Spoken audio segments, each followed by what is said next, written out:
mais um, já para chegar. O primeiro vai ser o professor Jorge Leandro Rosa, que indicou o título de invenção, até me indicou isso, embora não sejam comunicações para aquilo que nós aqui pretendemos fazer, mas eu até neste momento confesso, meia culpa, não tenho o de cor, mas não tem importância porque ele vai dizer, e com certeza, além do título, o resto. Como já estamos a começar um bocadinho tarde, já vem então por bem avançarmos, se faz favor, e com muito obrigado à nossa associação pela sua colaboração. Eu agradeço também a oportunidade de falar de coisas que habitualmente escasseiam os espaços para estes temas e sobretudo para estas intersecções que me parece o mais interessante na conversa que aqui podemos ter, são de facto as intersecções por vezes violentas, por vezes mais subtis, portanto elas são extremamente variáveis na sua natureza, mas efetivamente o que está a acontecer na contemporaneidade, podemos assim dizer, e penso que esse é o tema genérico das nossas conversas aqui, é precisamente o que está a acontecer, é precisamente por um lado sentido, experienciado, obviamente, mas por outro lado dificilmente compreensível, para dizer do mínimo. Tá? Não sei se alguém hoje pode dizer que compreende os acontecimentos contemporâneos. Evidentemente, há sempre paradigmas científicos ou paradigmas, já não direi políticos, mas pelo menos da governança, como hoje se diz, que tentam explicar-nos o que está a acontecer. Em geral, são extremamente ineficazes, se não infelizes nas suas explicações. E tomam-nos por, enfim, menos capazes de pensar. E penso que esse é o pressuposto que encontramos hoje muito frequentemente. Pressupõe-se que nós, cidadãos seja do que for, mas alguma cidadania nos resta, dificilmente somos levados ao pensamento, dificilmente somos levados à reflexão sobre os acontecimentos que nos afetam. Bom, a minha ideia, o meu título, evidentemente o meu título, que de facto, se calhar era difícil memorizar, evidentemente, um jogo também, que eu tentei aqui fazer, o meu título é esta ideia, ou esta pergunta: as catástrofes contemporâneas, acessos ao que acontece? Bom, tenho que dizer qualquer coisa sobre isto, porque não é evidente nem os acessos, muito menos o que acontece, e também não é evidente que nós estejamos perante catástrofes contemporâneas. Como é que eu posso qualificar de contemporâneo um processo como a catástrofe? Bom, aqui temos que ir também à herança do catastrófico na nossa cultura. Temos uma herança cultural sobre as catástrofes, uma herança que é uma herança mítico-religiosa, antes do mais, que é uma herança vivida, histórica, e depois temos uma herança científica que de alguma forma tenta também entrar nesse território.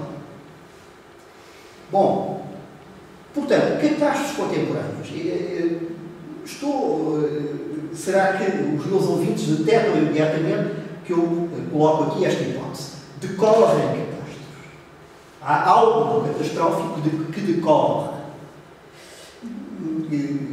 Bom, evidentemente isto poderá ir contra uma certa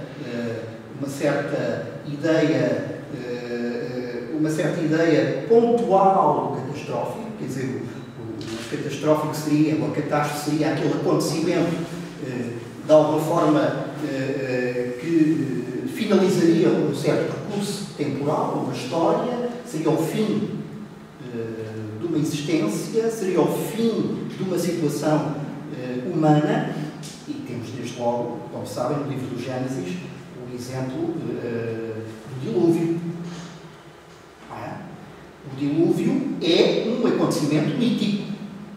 E eu aqui apelo aos antropólogos presentes, evidentemente, os acontecimentos míticos são tão acontecimentos quanto outros quaisquer. Portanto, temos de alguma forma essa matriz de pensamento. Bom, a catástrofe é aquilo que de alguma forma modifica radicalmente as condições de existência e os pressupostos dessa existência, o contexto dessa existência, e de alguma forma é in extremis que alguns, poucos, podem recomeçar. Portanto, recomeçar praticamente do zero, reiniciar a existência a partir de condições que são renovadas. Precisamente a situação do dilúvio e da sua exemplaridade. Quer dizer, o dilúvio assume-se como uma catástrofe exemplar. Ela tem uma dimensão de castigo e ela tem uma dimensão de redenção. Portanto, conjuga estas dimensões todas. Bom, portanto, nesse paradigma, no paradigma mítico do catastrófico, penso que todos me dirão, não estamos em condições desse tipo. Não estamos. Tivemos há 2 gerações atrás, com a crise dos anos 60, com a destruição mútua assegurada, com, enfim, essa história da presença da Guerra Fria e da presença nuclear e da iminência de uma destruição global.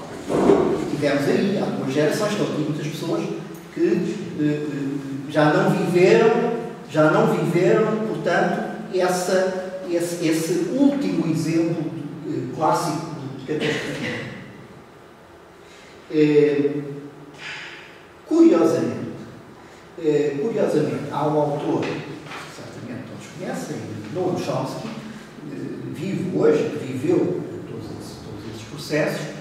Há um autor hoje vivo que retomou a questão da catástrofe nuclear. Ele retoma, e é um discurso muito curioso. É um discurso que é talvez melhor compreendido no contexto dos Estados Unidos do nosso contexto.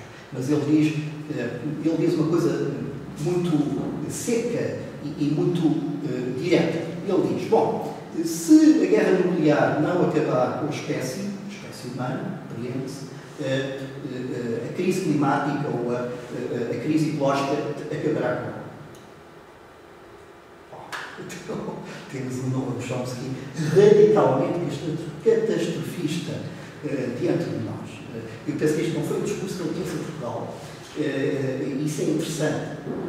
Isso é interessante. Um discurso apocalíptico e catastrofista é um discurso impregnado na cultura norte-americana por várias vias, como todos sabem, nomeadamente uma via religiosa, e que tem ramificações na política também. Na Europa é mais difícil compreender qual é o contexto deste discurso. Mas, portanto, o que Chomsky diz é uma coisa, evidentemente, muito direta neste aspecto, que pode parecer estranha a quem o vê como, enfim, um intelectual militante de causas daquilo que chamamos a esquerda, e que o contexto dele são causas liberais.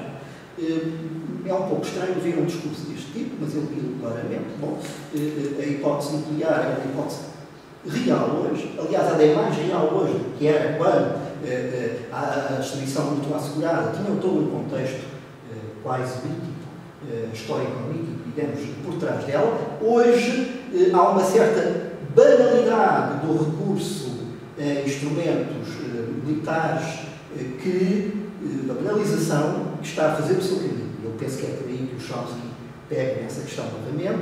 Estamos, de facto, perante um recrudescer da hipótese de uma guerra nuclear à qual será desejável não sobreviver. Pode ser que alguns sobrevivam, mas desejarão provavelmente não sobreviver a ela. Bom, e ele fundamental, obviamente, a situação relativamente à Rússia, por exemplo, e o que está a acontecer, que seria outra conversa também para nós termos aqui.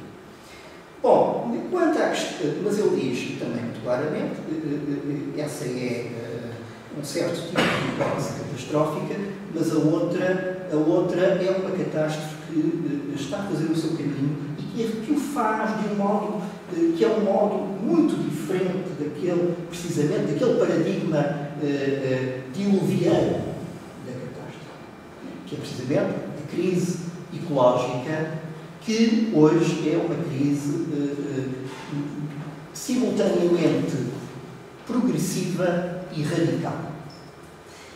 Eu sei que perante um dia como hoje, um dia glorioso, usa a palavra propositadamente, um dia glorioso de sol e da amenidade do planeta, nós sentimos de pele a amenidade do planeta, a sua predisposição benéfica para o humano. Num dia como hoje, é difícil falar de uma catástrofe ambiental. Parece pouco plausível, assume esse risco. Portanto, ela também não é propriamente o meu objeto hoje inteiramente, mas é, de alguma forma, qualquer coisa que para mim ilustra e dá, de alguma forma, presença, dá forma a uma perspectiva sobre a catástrofe que eu queria aqui introduzir. Se conseguem ver, tenho aqui uma página oficial da NASA. Como sabem, a NASA é uma agência do Estado norte-americano dedicada às questões do espaço exterior. Todos sabemos, a crua de glória da NASA são as missões Apollo à Lua. Portanto, eu diria que o espaço, os corpos planetários exteriores, essa dimensão de expansão da perspectiva cosmológica, que é muito típica do Ocidente, desde precisamente os descobrimentos, pelo menos os nossos descobrimentos, essa expansão cosmológica foi a imagem de marca da NASA durante bastante tempo. Hoje, a NASA tem um departamento que é um departamento de monitorização, antes de mais, e esta palavra é uma palavra importante em termos contemporâneos, é um departamento que se chama o Global Climate Change, a mudança climática global, podemos assim dizer. Bom, e este departamento, precisamente, o que é que faz?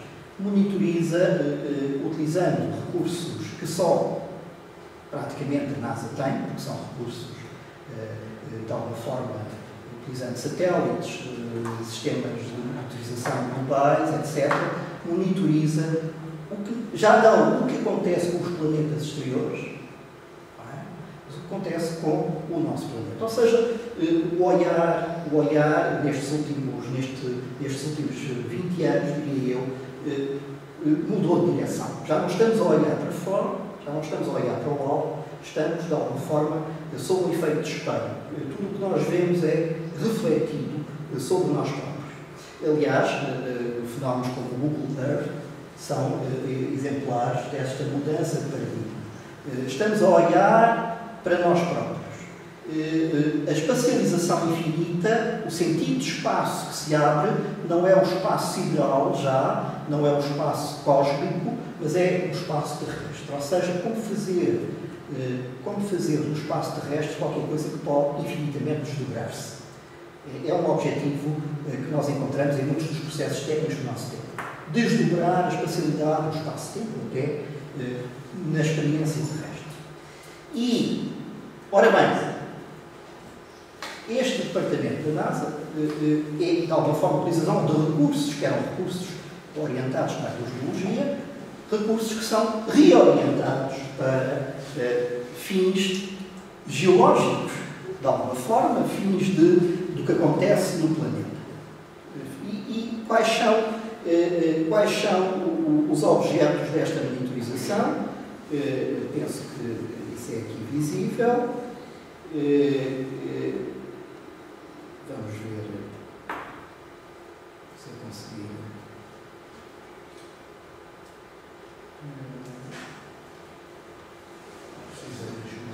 Não sei.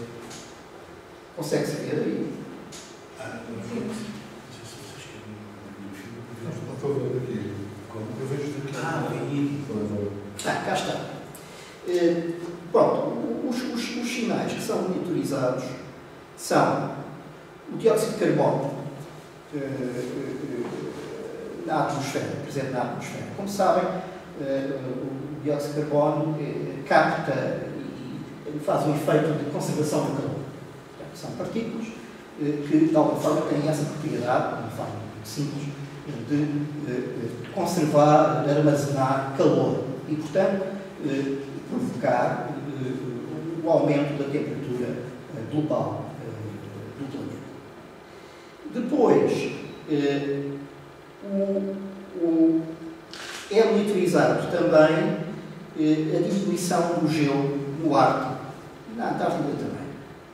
Mas, como podem ver, eu vi aí um gráfico, a diminuição da extensão do gelo no Ártico. É praticamente, há picos, mas de alguma forma ela tem vindo a ser constante. Reparem que o gráfico tem 30 anos, portanto tem uma escala de 30 anos e, portanto, esta diminuição em 30 anos está a chegar à metade do que foi em 1980. Outro objeto que é monitorizado é o nível do mar.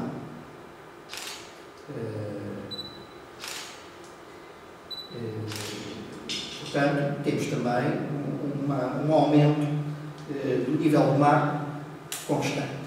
Está diretamente ligado, obviamente, depreendemos disso, por um lado, à diminuição dos gelos, das calotas polares, mas também ao próprio aquecimento das águas.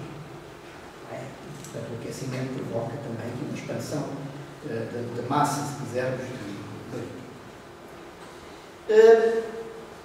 finalmente, não quero estar a ser exaustivo, temos dados sobre a desflorestação que está a ocorrer e digamos que também ocorre de uma forma razoavelmente constante. Estes gráficos são um pouco diferentes, porque são gráficos sobre a média de quilómetros quadrados deflorestados por ano. E os grandes exemplos, obviamente, as grandes biomassas, as grandes concentrações de biomassa florestal são algumas florestas do Sudeste Asiático e a Amazónia. Portanto, na Amazónia, este processo é um processo constante. Curiosamente, a mudança de poder no Brasil, desde há uma série de anos para cá, de governos ditos liberais para um governo de esquerda, não veio alterar as tendências da desflorestação. Portanto, eu faria aqui uma conclusão um pouco leviana e um pouco apressada, diria que os nossos paradigmas políticos não têm hoje correspondência com estes processos.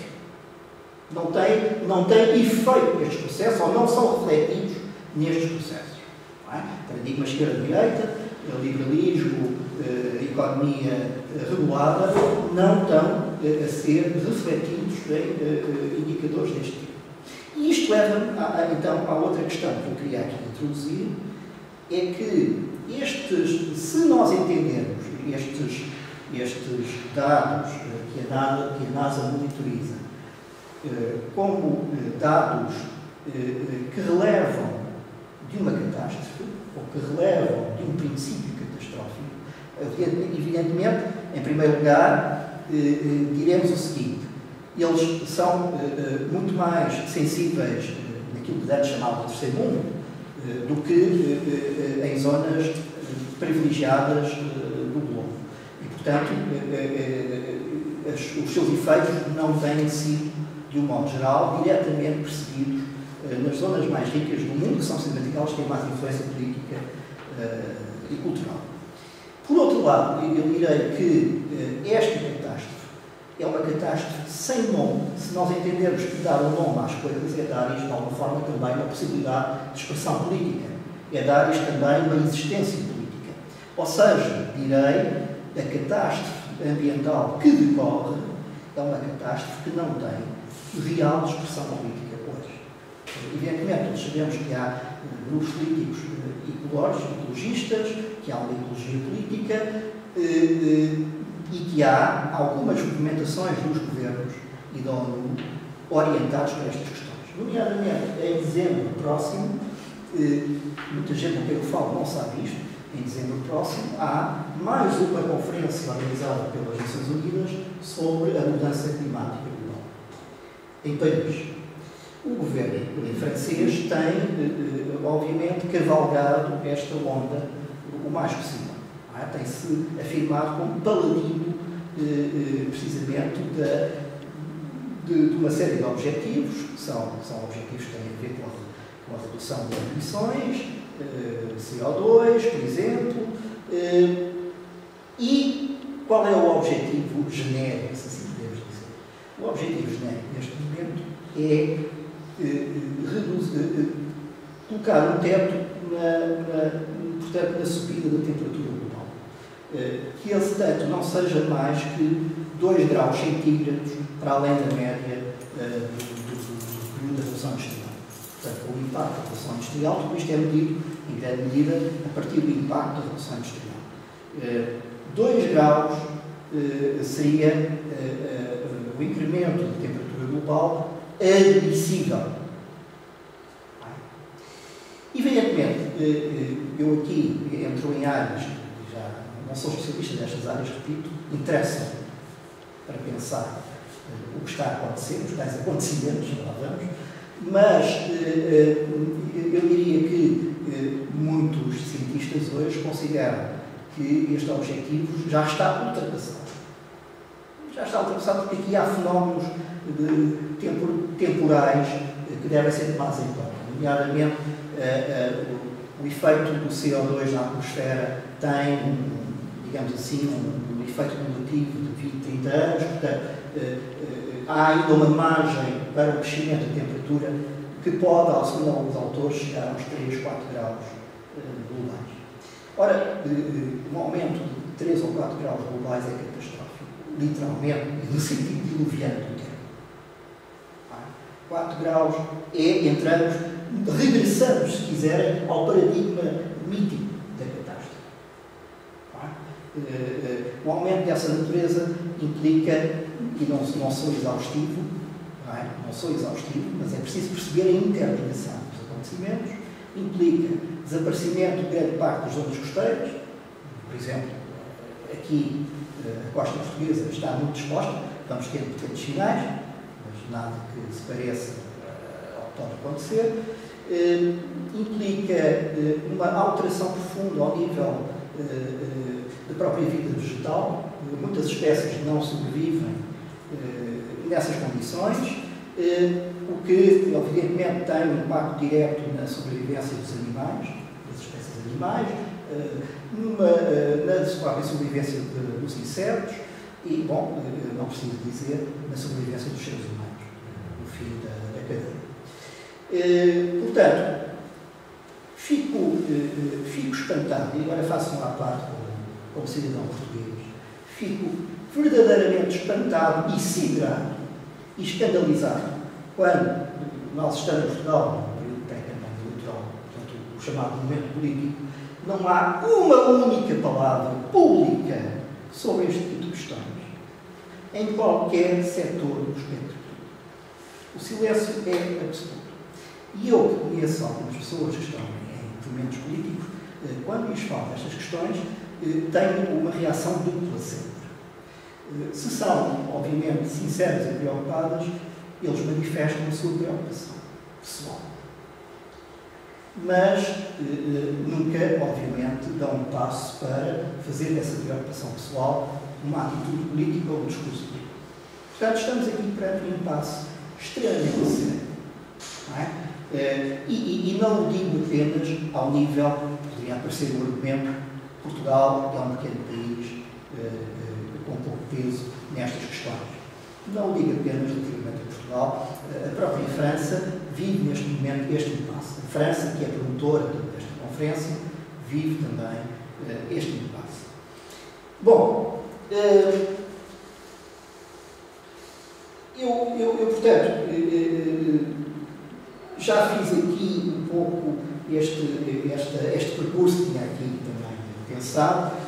Sim, senhor, há uma história da catástrofe, há uma história mítica da catástrofe, há uma história científica da catástrofe e estamos a entrar num novo período, provavelmente, da história das catástrofes, que é um período onde, por um lado, a sua interligação é muito mais complexa e onde elas têm, provavelmente, uma dimensão onde nós deixamos de ter uma leitura clara do que é, digamos assim, causa não humana da catástrofe, uma causa dita natural das catástrofes, e a causa humana das catástrofes.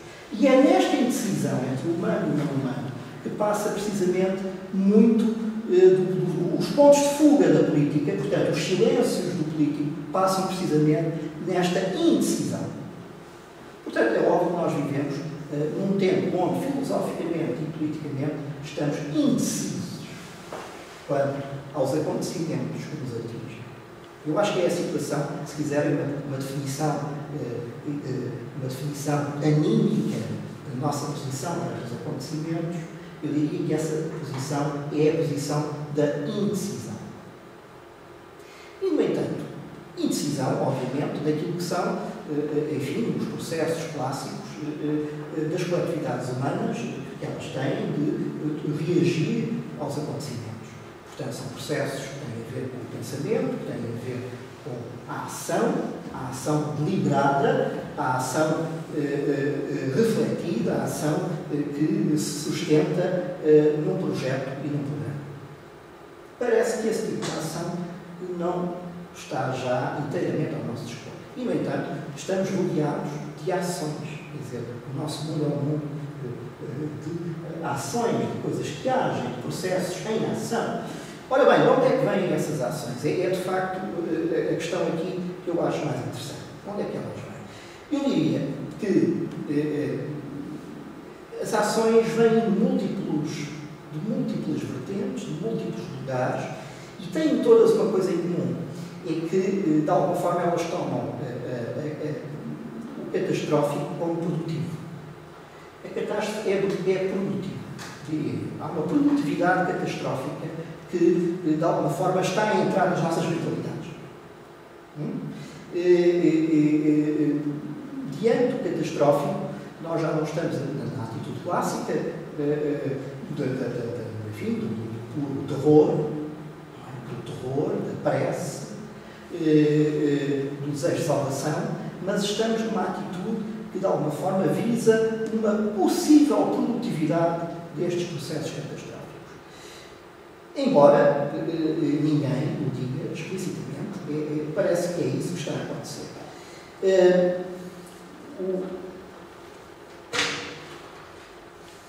Esse aspecto insere-se naquilo que podemos dizer que é a própria natureza da produção no estado atual do capitalismo. O estado atual do capitalismo não é já um estado onde os objetos produzidos sejam, de alguma forma, objetos singulares, no sentido que têm, de alguma forma, uma única cadeia de produção, um único lugar para a sua produção, tem uma única categoria de produtor. Não. O que acontece, e todos sabemos isso pela nossa experiência, é que, efetivamente, a produção é qualquer coisa que não só se descentraliza, mas se distribui globalmente. E, mais do que isso, é uma produção de produções. Quer dizer, a produção é uma espécie de sistema em cadeia. onde um dado tipo de processo produtivo é recuperado parcialmente ou integralmente para outros processos produtivos. E, portanto, nós temos esta redistribuição constante do princípio produtivo, que é um princípio basilar do acontecimento do capitalismo. Não há acontecimento reconhecível que não seja um acontecimento produtivo. Portanto, a produção, a rede da produção no nosso mundo é também necessariamente entrará em operação, se quiserem, com a rede catastrófica que também sustenta este próprio mundo. E aqui as coisas tornam-se talvez mais compreensíveis, o que quero dizer, evidentemente. Sabemos que todos os dias desaparecem espécies vivas, não é? Todos os dias há um desaparecimento de inúmero património vivo, se quiserem, e, portanto, esse desaparecimento, há uma corrida também que acompanha esse desaparecimento para que, de alguma forma, os seus princípios ativos, não é? O seu material genético seja recuperado. Portanto, esta é precisamente uma lógica de produção na própria catástrofe. Quer dizer, a catástrofe aqui vai acompanhando e vai alimentando o próprio produtivismo e a sua própria capacidade de recuperar aquilo que antes chamávamos a natureza. Eu diria que a fluidez do capital, todos sabemos, as análises de Marx, a fluidez do capital é paradigmática do próprio poder do capitalismo. Ora bem, essa fluidez do capital acompanha hoje a própria fluidez dos processos catastróficos. Os processos catastróficos são eles próprios transportados na corrente sanguínea do capital, da sua fluidez, e portanto, provavelmente, nós temos uma catástrofe em rede que pode vir a ser o recurso mais potente do capitalismo atual. É o seu recurso mais produtivo.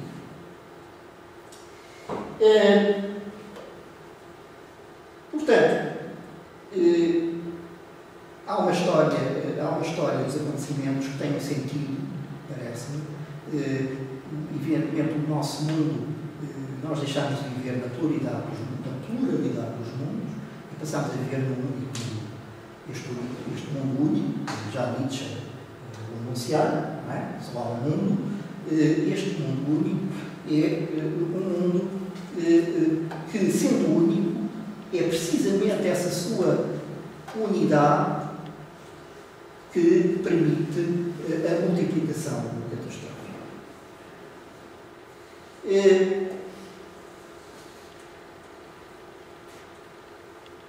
O outro aspecto, como aqui as nossas conversas não têm a ver com o humano, o outro aspecto que não temos de esquecer é, afinal, o que é que determina a posição humana perante a catástrofe e esta produtividade da catástrofe. Afinal, o que é isso? Um ser humano que é capaz de se instalar num sistema cujo recurso maior é o catastrófico. Bom, o ser humano é precisamente um ser sem essência. E é esse o seu recurso máximo. Não é verdade? Relembro aqui, se calhar não precisaria de fazer, mas relembro aqui o mito de Epimeteu e de Prometeu, precisamente. Não é? O ser humano, de todos os seres vivos, o ser humano é aquele que não tem uma característica que seja um atributo inequívoco e próprio. Não é? É o ser que ficou no fim, quando os atributos se esgotam e portanto, não há possibilidade, não há já, é um ser sem, é um ser nu, não um ser nulo, um ser que não tem característica própria, não tem a velocidade, não pode voar, enfim, é um ser absolutamente nulo. E então, nessa situação, todos conhecemos, Prometeu vai roubar o fogo, não é? E vai entregá-lo. E pronto, o fogo é a metáfora, obviamente, desta plasticidade, deste poder de transformação, de destruição e de criação, das duas dimensões, e é precisamente essa dimensão que caracteriza, eu diria, o aparente conforto dos seres humanos num sistema como este, onde a produtividade é a própria catástrofe.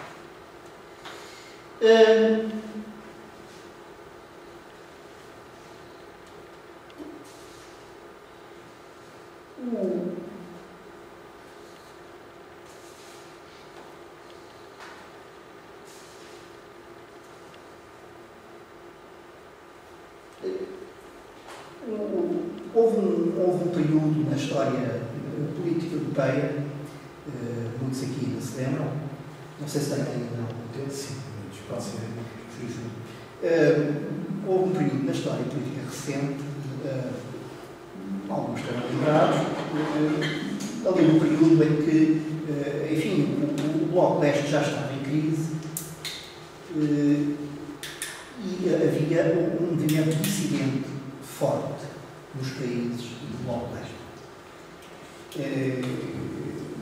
E esse movimento dissidente, algumas franjas eram abertamente pró-capitalistas, pró-ocidentais, como se dizia na altura, mas havia muitos pensadores, alguns pensadores poderosos, que tentavam encontrar aqui uma terceira via, uma terceira possibilidade entre o chamado socialismo real e o capitalismo ocidental. E um desses homens era um filósofo de matriz fenomenológica, Jan Patočka, em checo. Patočka tinha sido, fora aluno de Husserl e de Heidegger na Alemanha, nos anos 30, e depois Patočka é proibido de ensinar, já nos anos 50 ou 60, da República Checa, é proibido de ensinar. Ele organizará um célebre seminário no seu apartamento sobre Husserl, torna-se o santuário dos estudos husserlianos da Europa toda, torna-se aquele apartamento, portanto, ele prossegue o seu trabalho intelectual com alguns alunos, e Patočka virá a morrer em condições trágicas. Portanto, ele sofre um derrame cerebral muito interrogatório da polícia política, porque ele era signatário da Carta 77 e foi interrogado várias vezes e veio a morrer nessas circunstâncias. Bom, este percurso já por si me parece extremamente interessante, mas o que eu queria aqui dizer é que Patočka tem uma tese. Patočka é um grande leitor de Platão e das raízes da Europa do pensamento platónico, e Patočka tem uma tese relativa à própria Europa e ao destino da Europa. Ele diz basicamente que a Europa está fundada naquilo que ele chama literalmente duas catástrofes. Duas catástrofes. E quais são essas catástrofes? São coisas que nós não chamamos de catástrofe, mas que nos ajuda a perceber, dizendo assim. Ele diz, por um lado, a polis grega, e por outro lado, o Império Romano. Talvez a segunda nos possa parecer, no sentido vulgar do termo algo do que catastrófico, mas a primeira é aqui determinada.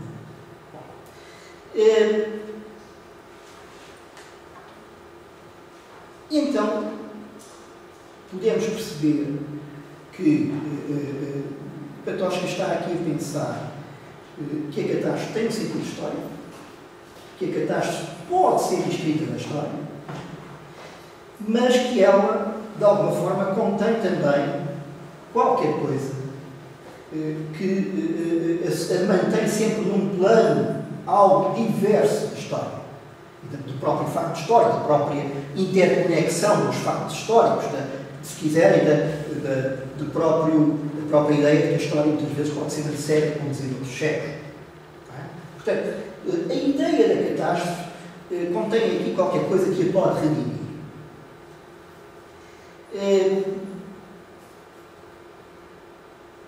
No fundo, na catástrofe pode haver aquilo que o Patočka, recuperando os termos aristotélicos, etc., ele chamava cuidado da alma. O cuidado da alma. Na catástrofe, a única coisa que deve permanecer é o cuidado da alma. O que é o cuidado da alma? Podemos ver aqui bom, os nossos ouvintes já são muito cristãos também, quando se trata da alma, não é? Podemos ver aqui a alma num sentido místico, mas não é no sentido aristotélico, não é tanto isso, mas é muito mais o cultivo da própria vida e do sentido dessa vida. Portanto, no meio da catástrofe, a única coisa que tem valor é cultivar o sentido da própria vida. Um exemplo, contei a história pessoal de Patočka, porque ela é exemplar também desse sentido. Ora bem, eu ainda, só mais um minuto, eu não estou a propor-vos o exemplo de Patočka como o exemplo final de uma possível atitude perante as catástrofes em equivalência, como diz Jean-Luc lá chegar, não vou ter tempo, as catástrofes que entram em processos de equivalência, ou seja, as catástrofes que estão em autogoverno, as catástrofes que são geridas por elas próprias. As catástrofes que são geridas por si próprias são catástrofes que tendem, precisamente, a interligar-se com outros processos catastróficos. E muitas vezes há processos de reequilíbrio e de balanceamento entre uma catástrofe e outra catástrofe. Muito resumidamente, o sentido da equivalência das catástrofes de Nancy tem a ver também com este autogoverno das catástrofes. Posso? Sim. Por favor, mostrar o livro. Para as pessoas verem que é um livro fininho, que se lê muito bem e que é um livro extremamente interessante, que o Jorge traduziu e prefaciou. Aliás, fez o prefácio. Por outro lado, pedi-lhe, e peço desculpa de fazer a minha atitude ingrata, que tentasse concluir, apesar do enorme interesse, ficaria toda a tarde a ouvi-lo, mas também temos os nossos outros concluir e estamos circunscritos com a hora. Começámos demasiado tarde. Peço desculpa. Vamos concluir. E desculpe. Não. Só terminando. A atitude de Patočka continua a ser uma atitude exemplar. A proposta filosófica de Patočka é, evidentemente, a proposta exemplar na medida em que dá ao sujeito o seu papel. E a Europa é, evidentemente, a construtora de um papel para o sujeito. É na cultura europeia que ao sujeito é dado um papel diante da história. E, portanto, a atitude de Patočka é exemplar naquele sentido em que é ainda a atitude, se quiserem, aristotélica, da ética aristotélica, em que a atitude mais importante do sujeito não é a condução aos acontecimentos históricos, mas é a resistência diante desses acontecimentos históricos. A possibilidade de resistir, de permanecer, não é? De alguma forma, pensar outras orientações diante do acontecimento histórico. Agora, eu vou terminar com uma pergunta. Como é que nós podemos aqui repensar o nosso papel como sujeitos diante de um mundo de equivalências de catástrofes? Diante de um mundo em que, de alguma forma, a vetorização da catástrofe já não é clara, Já não há uma direção à qual eu me possa opor, mas, pelo contrário, a catástrofe parece ser um processo disseminado, um processo de disseminação, um processo de virtualização das ações.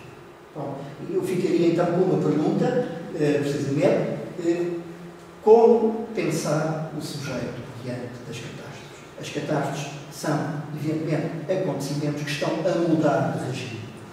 Nós estamos a viver essa mudança de regime. Tudo aquilo que vivemos hoje no cotidiano do país como Portugal, a chamada crise, que é uma palavra absolutamente não descritiva de nada, no fundo, são, no fundo, sinais de uma mudança de regime do catastrófico e também sinais da tal produtividade catastrófica em que estamos a ser introduzidos. O catastrófico é tomado como produtivo e nós somos tomados como parte dessa produção. Bom, o que é que o sujeito pode ainda dizer diante desta mudança de situação? Obrigado.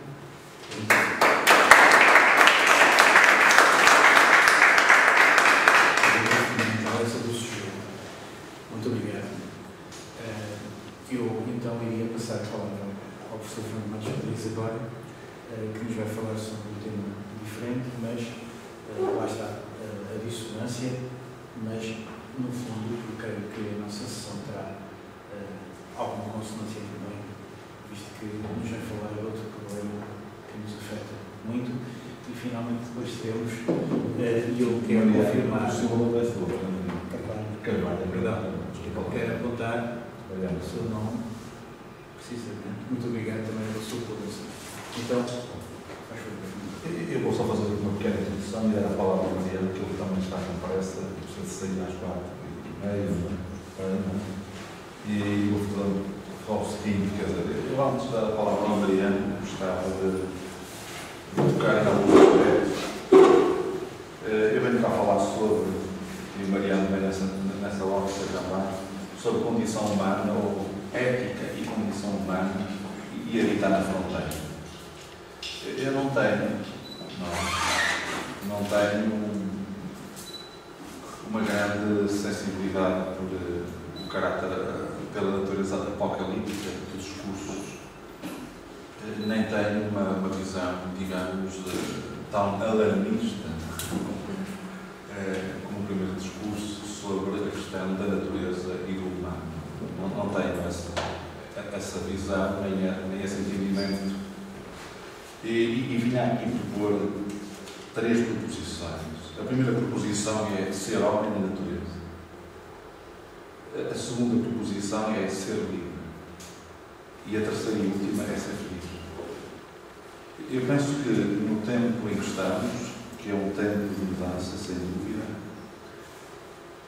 uma mudança, que não sei se é assim tão rápida que me parece, eu penso que há aqui um certo, digamos, há uma certa esquizofrenia no pensamento atual, que é dizermos que é tudo muito rápido. Eu acho que há um certo egocentrismo de parte do humano, que é o hedonismo, é dizer, essa racionalidade excessiva, dogmática, de um racionalismo que pretende moldar a natureza e a própria natureza humana a uma imagem de uma natureza que nós projetamos, mas que no fundo é uma imagem sombra. Eu penso que isso é extremamente obsessivo e doentio. E, portanto, eu venho aqui falar numa lógica de questionar a razão dogmática. Questionar essa razão que se impõe mediante 2 princípios. O princípio da exclusão e da classificação. Também venho aqui levantar algumas dúvidas daquilo que nós chamamos o lugar e a emergência de ser excessivamente de um lugar. Eu penso que nos dias de hoje nós estamos a regredir. Acho que nos faz falta o Voltaire da tolerância, mas também o Kant da universalidade. Acho que falamos muito pouco em tolerância e falamos muito pouco em universalidade. Também venho aqui numa postura em que não estou na apologia de uma razão dogmática. Pelo contrário, é preciso recuperar a razão crítica em detrimento de propostas pós-modernas mais particularistas e excessivamente concentradas no racionalismo económico, do prazer, do efêmero e do mercado. Penso também que é mais interessante, e acho que nessa proposição do ser homem e natureza, eu acho que o homem tem que coabitar na fronteira. Na fronteira do caos, na fronteira da entropia, na fronteira do apocalíptico. Eu penso que é nessa fronteira que nós habitamos em liberdade plena. Acho que estamos a perder a noção do risco. E estamos a perder, acima de tudo, essa capacidade de viver no risco. Eu acho que tudo que seja racionalizar automaticamente o risco e criar um alarmismo possível, como se a natureza humana fosse uma natureza absoluta e eterna, eu penso que é, digamos, condenar o homem à tal imagem de Ícaro, aliás, em que queimar as asas. Eu penso que o homem, se não queimar as asas, também não vive em liberdade. Eu penso que o Ícaro, essa imagem fantástica, mas tão fascista e tão trágica e tão redutora, que é entre queimar as asas, às vezes o homem prefere ser uma sombra. Também gostava de pôr aqui duas questões, que é nesta condição de ética e de humanidade, o que é que somos? E também o que é que queremos ser. O homem, e só o homem, em virtude dessa liberdade, que constitui a sua máxima dignidade, pode criar situações e formas de vida claramente humanas e naturais. O limite, nesse sentido, um conceito de duplo sentido também, na sua ambiguidade, irritante, mas estimulante, também nos leva para o medo, não é? Que é o medo exatamente do amanhã. Essa incerteza do amanhã, que é fantástica. Aliás, a morte é a coisa mais fantástica que existia, mas a morte católica retirou-nos essa incerteza, não é? Porque estamos sempre condenados ou ao paraíso ou ao inferno. Ou então ficarmos ali no limbo, não é? É uma coisa terrível, não é? Porque retira-nos o lado estimulante de não sabermos qual é a viagem, qual é o lugar eterno a que estamos condenados. Todo o limite é para nós, e na minha ótica, um convite para a transgressão. E por isso é que eu convidei o Mariano. Convidei o Mariano, membro da Comissão de Moradores do Rio Bom, porque é uma comunidade que vive transgredindo. E nessa transgressão eles são livres, absolutamente livres. É evidente que nessa liberdade, e eu lá estive de manhã, existe o medo, não é? O medo de perder uma coisa que é horrível, que é o lugar. Não há nada pior que foi nos terem nos dado um lugar. O lugar atrofia, reduz a liberdade, condiciona, mata. Mata a liberdade, mata a humanidade, inclusive. É por causa do lugar que nos matamos uns aos outros. E portanto, quer dizer, ao convidar o Mariano foi nesse sentido, não é? No sentido de ele dar um testemunho de uma comunidade que vive entre a transgressão e a liberdade e o medo dessa transgressão, que é o medo de poder perder o único lugar onde é possível habitar, não é? Habitar num espaço que durante décadas, ou pelo menos quase um século e meio, foi um lugar inabitável, um lugar que não era lugar, e que esta gente, esta comunidade, ao longo de 40 anos, 50, 42 anos, transformou num lugar. E o problema está aí. É que quando se transforma o inabitável em inevitável, o mercado aparece. É que já é um lugar. E se é um lugar, ele tem valor económico. Ele tem valor de transação. Não é? E, portanto, deixa de ser um lugar de liberdade. Os romanos chamavam Olimas, ou esse lugar de fronteira, uma espécie de franja estreita, território, onde se podia habitar, onde confluíam romanos e bárbaros, cidadãos e estrangeiros, estranhos e conhecidos. A lembrar o William Shakespeare no Mercador de Veneza, em que Veneza era isto tudo e não era nada, quer dizer, era um espaço de toda a gente e não era de ninguém. Uma espécie de prostituta, em que todos nós podemos usar o corpo, mas no fundo aquele corpo nem pertence a essa prostituta, quer dizer, não pertence a ninguém. Mas no fundo é exatamente esse corpo ambulante de que todos podem usar e todos não têm direito a usar, que no fundo nessa transmissão possível que talvez o homem e o humano consiga, digamos, confluir a sua própria natureza natural.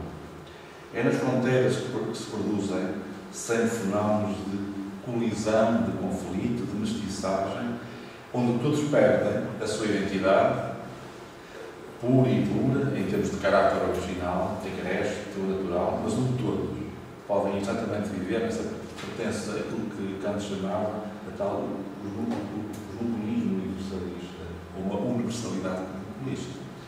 O homem é fronteira na razão desse conflito que aí se forma.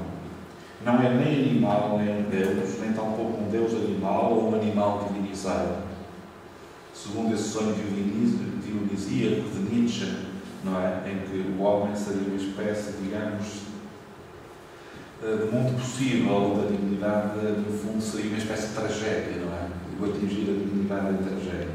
Esse caráter fronteiriço do homem torna possível uma expansão ética e de talvez um impulso filosófico que permita refletir sobre a nossa condição cívica e política. Eu penso que na questão que vem da primeira intervenção, que é muito importante levantar essas questões, eu penso que hoje, penso que é esse talvez o esgotamento desses temas que foram muito aprofundados pelos movimentos ecologistas internacionais, que vêm dos movimentos hippies europeus e americanos. Eu penso que a mobilização do humano pelo risco já não tem sentido. O humano é um risco.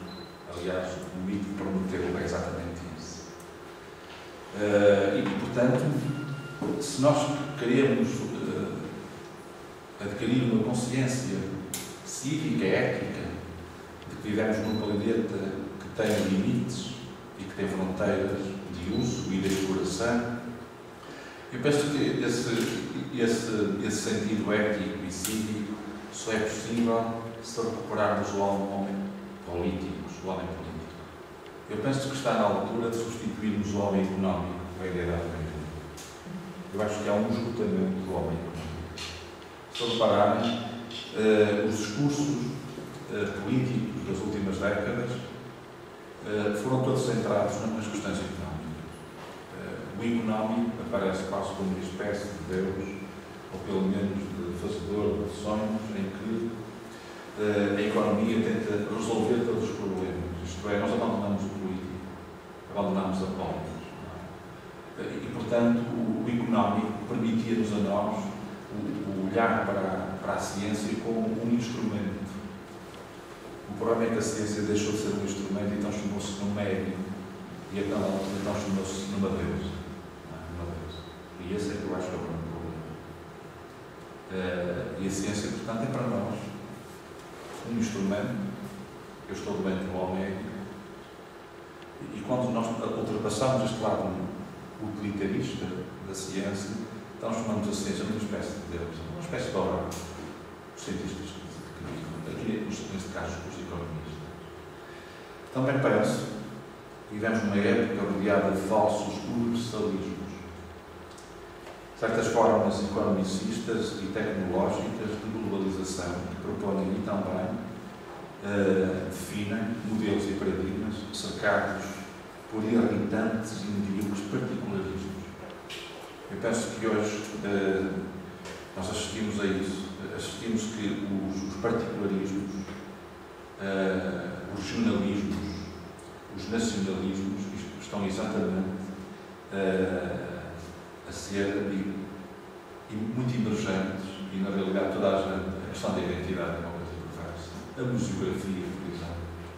Nós, reparem, por exemplo, o dinheiro que se gasta em museus, a mumificação do interno, uma coisa incrível, esta dogmática de que queremos mumificar, até possivelmente, eu gosto de colocar aqui a colega, não é? Esta ideia de mumificarmos, quase museografarmos o planeta, a ideia de que o planeta não pode sangrar, a ideia que o planeta não pode ser corrompido, não pode ser adulterado, não pode ter entropia. Eu penso que é uma ideia perfeitamente dogmática e racionalmente antiética mesmo. Acho que é anti-humano, no sentido humano da natureza natural.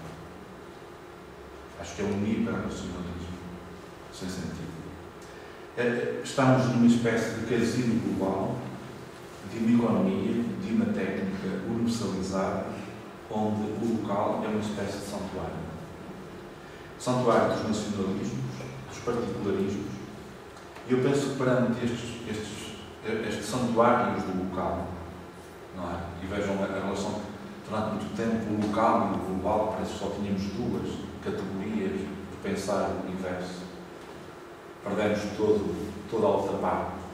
Eu penso que é extremamente perigoso. Eu penso que é preciso pensar a articulação entre o universal e o local, e o cosmopolita e o personalista. Eu penso que a abordagem que se fez é excessivamente marxista entre a exaltação do indivíduo e a celebração do coletivo. Eu penso que nos conduziu exatamente para este não caminho. Nós não temos um caminho. Isto é, nós hoje não temos caminho, não temos mapa, não temos noção, não temos uma orientação. E por isso é que, reparem, se vocês verem os discursos políticos e as agendas políticas, mesmo quando falámos há pouco na ONU, na Unesco, ontem tive a oportunidade de falar com o Ives Cabanos e ele colocava exatamente isso. Exatamente que a própria ONU não tem imagem. E aquilo que chama da agenda não é imagem, são princípios muito bonitos, muito folclóricos, sem utilidade nenhuma. Isto é, não há uma carta universal.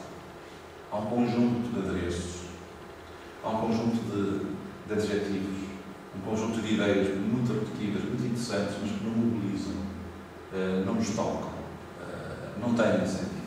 Nem sentido poético, nem sentido ético, nem sentido cívico. Não tem político. Eu penso que é preciso abandonar estas velhas e obsoletas querelas entre o indivíduo e o coletivo. Acho que é preciso recuperar exatamente estes conceitos do universal e passar, se me permitem, muito rapidamente para dar a palavra ao Mariano algumas coisas que eu gostaria de deixar aqui para virmos à nossa área, que é a habitação, o bairro, a cidade e o lugar.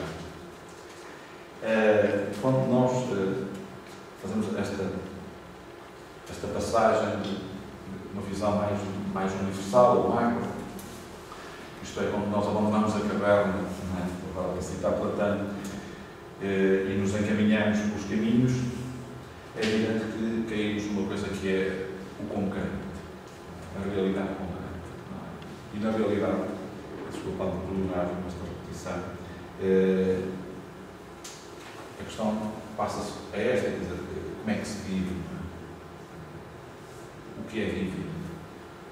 E quando temos aqui o representante de uma comunidade de Rincón, uma comunidade que, no fundo, é uma utopia, quer dizer, eu penso que os homens que criaram famílias, acho que o Balbán gostaria imenso de estar aqui connosco, porque na realidade ter uma comunidade como o Rincón, onde não se paga água, não se paga luz, onde não se paga o sol, onde se pode cultivar, não é? Onde se pode viver, onde se pode amar, fazer amor, criar, etc. Isto é uma utopia, não é? Em pleno século XXI, onde se paga tudo, não é? Numa cidade excessivamente privatizada, onde não há espaço coletivo e onde a cidade é só daqueles que têm dinheiro para ter acesso a essa cidade. Eu penso que termos um espaço destes na cidade do Porto acho que é uma coisa fantástica. Isto é, ainda é possível, digamos, viver em felicidade na cidade. Há muito poucos sítios. É evidente que, quando nós caímos aqui, colocamos um problema que é que faz sentido, não é? Uma comunidade, faz sentido uma comunidade viver sem água, não é? Faz sentido uma comunidade viver sem quarto de banho, sem uma cozinha na sua casa, faz sentido tomar banho numa bacia, não é? Faz sentido. Bem, perante os riscos que o professor apresentou, eu penso que esta comunidade, nesse aspecto, é uma comunidade amiga do ambiente, porque na realidade não usufrui exatamente destes, digamos, não tem este estigma, pelo menos, não é? O anátema, de eles é que são os culpados, não é? Eles não são os culpados. Na realidade, eles vivem num ecossistema de grande sustentabilidade, quer dizer, mas também de grande, não é, fragilidade, porque, pronto, quer dizer, como hoje vimos o senhor Acácio, eles querem é pôr-nos aqui para fora, não é? Portanto, e aí vem o risco. A pessoa que me perdoa, aí vem o risco.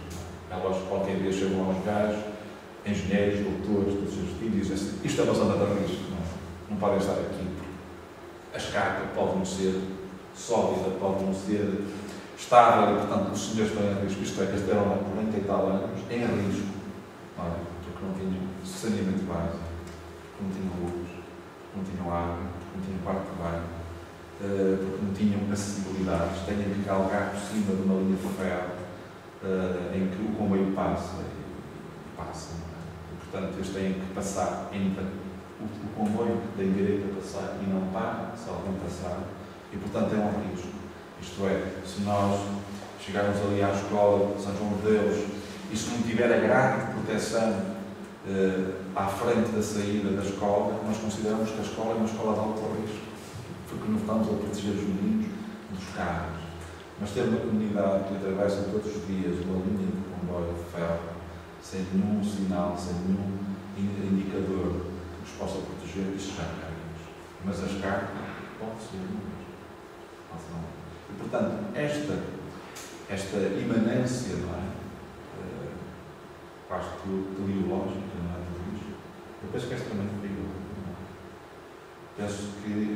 Penso que ela é também extremamente. É dogmática. É dogmática porque nega exatamente a natureza. A natureza ou o humano. Eu passava a palavra ao Mariano, que ele dá o seu testemunho, se quiser. E não tem mais nada a dizer. Muito obrigado. Então falo agora do microfone. Muito obrigado. Não sei se o microfone fica melhor aqui. Está ali o funcionário. Boa tarde. Eu queria dar assim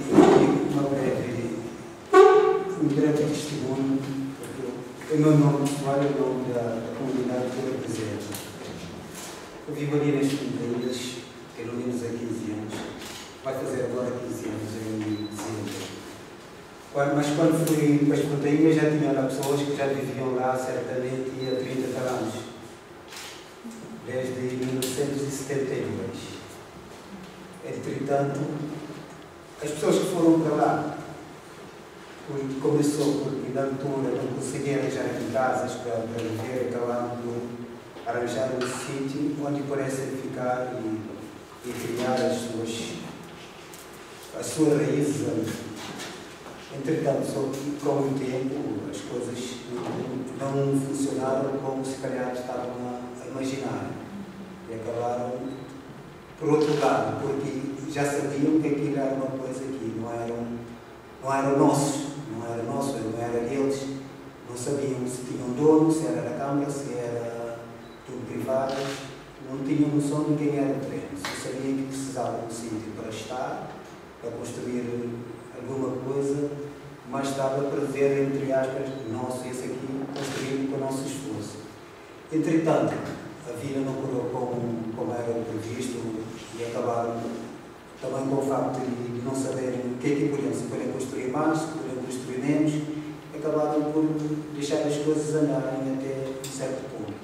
O certo é que durante esse tempo todo ninguém, eu acho que a metade da cidade do Porto, ou 75% não sabe da existência do bairro Ribon, que fica, posso dizer, a 5 minutos a pé da Baixa do Porto. E com uma vista fantástica. Isso não posso dizer. Sim, não posso dizer porque, a propósito disso, o professor há pouco estava a dizer, quando aparecem os tubarões, as outras palavras, que vê que uma coisa dá dinheiro ou dá uma propriedade que pode render dinheiro, acabam sempre por aparecer os ditos tubarões. Eu costumo comparar isso a uma pedra. Temos aqui uma pedra em cima da mesa, se ninguém tocar, se ninguém disser, olha, essa pedra pode render para 5 euros, ela pode ficar aqui a vida toda que ninguém toca. A partir do momento que um supostamente mais esperto lembrar que a pedra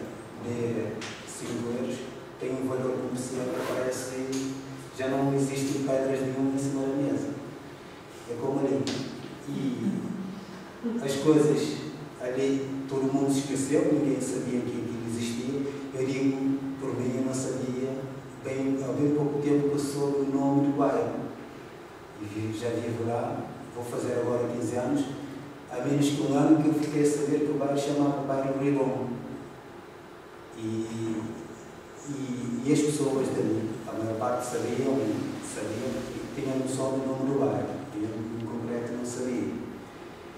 O que eu quero dizer aqui mais em concreto é que aqui, ali no bairro Ribon, vivemos cerca de 20 pessoas, 21 pessoas, entre casais, uns já com filhos adultos, outros, como no meu caso, que eu tenho 2 meninas, não vivem lá, mas vão para lá. Nesse momento até estou um bocadinho preocupado também, porque tenho que atravessar a linha de comboio sozinha, que eu não tenho ninguém para lhes buscar. E isso tem a ver com a acessibilidade, que nós não temos nenhum, que só tem um caminho, seja de urgência, emergência ou no dia a dia, só temos aquilo, que é atravessar por uma ilha que fica à frente, atravessar a linha de comboio, temos que esperar, descer uma escada que não tem proteção nenhuma, também não podemos fazer porque nem nós qualquer dia, se calhar alguém se lembra de nos tirar dali. E por outro lado, depois tem que atravessar a linha, atravessar mais um caminho de terra batida, como nós costumamos dizer, caminho de cava, que é para poder chegar às casas. Casas, se é que eu posso chamar de casas, porque nem todos posso dizer casas. São 4 paredes, com uma chapa em cima, e chover para todos os lados, que infelizmente nem todos tiveram a capacidade ou não tiveram condições para, ou porque reformaram, mas tiveram uma reforma mais cedo por causa da saúde, e acabaram por não ter condições para construir as casas e criar o mínimo de condições. Estamos há algum tempo só para... É evidente, só para interromper aqui, Maria, é evidente que dentro destas condições, e isto é que é interessante, que venha um pouco em conta da primeira intervenção, no meio destas quase nenhumas condições materiais, é possível haver mobilidade. Isso é uma coisa muito interessante. E isso, eu já acompanho esta comunidade há uns anos, e na realidade é uma comunidade com um equilíbrio de afeto, de sentimento, de partilha. Cada um, não vamos agora fazer daqui uma oásis, cada um tem a sua casa, cada um tem a sua vida, e eu respeito imenso isso. Há um sentimento, cá está, a necessidade de abandonarmos estas ideias do indivíduo e do coletivo, a ideia da coletivização, do comunitarismo, que é uma falsidade, que é a ideia da comunidade, que é pensar. Eu penso que não há ali uma comunidade como tal, quer dizer, há uma comunidade idílica de paraíso perdido. É uma comunidade de homens e mulheres e crianças, com tudo aquilo que nós somos. E daquilo, agora, há aqui uma relação interessante, há um ambiente social, um ambiente familiar muito inclusivo, de solidariedade, de partilha, de autonomia, de grande individualidade também, quando é necessário, mas acima de tudo há, digamos, um fenómeno de humanidade cívica e de ajuda muito interessante, no respeito do mundo. Eu tenho conflito, é necessário. E aí, levanta uma questão, quer dizer, que não é o. E vimos totalmente interromper, e aqui podíamos vir exatamente para as ideias utópicas do século XX. As ideias que vinham do século XIX, muito progressistas, sem dúvida, e algumas até muito neoliberais ou muito socializadas. É a ideia de que a estrutura podia exatamente tornar a vida mais fluida. Aliás, a forma de magistério é um pouco isso. A ideia de que as estruturas utópicas podiam levar o homem à felicidade. E na realidade não há. E na realidade podemos ter estruturas muito pouco qualificadas, sem desenho e de autoconstrução, informais, a tal informalidade, não é? E por isso é que eu tenho, respeitando a área científica, e é verdade, e é alarmante, eu subscrevo, mas tenho muito medo dessa hiperracionalidade que tende exatamente a impor uma coisa que é a função precede a forma precede a função e o movimento moderno. A imagem de que a qualificação física cria um ambiente. E eu penso que isso é um... Aliás, o Heidegger, não é? Naquele textozinho Construir, Viver e Habitar, ele desmistifica exatamente essa ideia. A ideia de que uma boa estrutura física significa um bom ambiente. Eu acho que isso é a mistificação dogmática do hiperracionalismo. E a verdade é que estamos numa zona em que há pessoas que não têm condições, outras sim, outras não têm. A Dona Conceição, por exemplo, não é? É uma senhora que, com que idade? 72 anos, em que não sabe o que é usar água quente. Quer dizer, nós temos aqui pessoas na nossa cidade, não é no Rincón, mas fora de outros sítios, imensas pessoas, com 80, 90 anos, que nunca usaram uma torneira de água quente. Não sabem o que é. Bem, quer dizer, não sei se isso é... Água quente sabe o que é. Correto. Não sabem o que é tomar banho de ducha, sabe o que é? Não sabem. Nesse caso,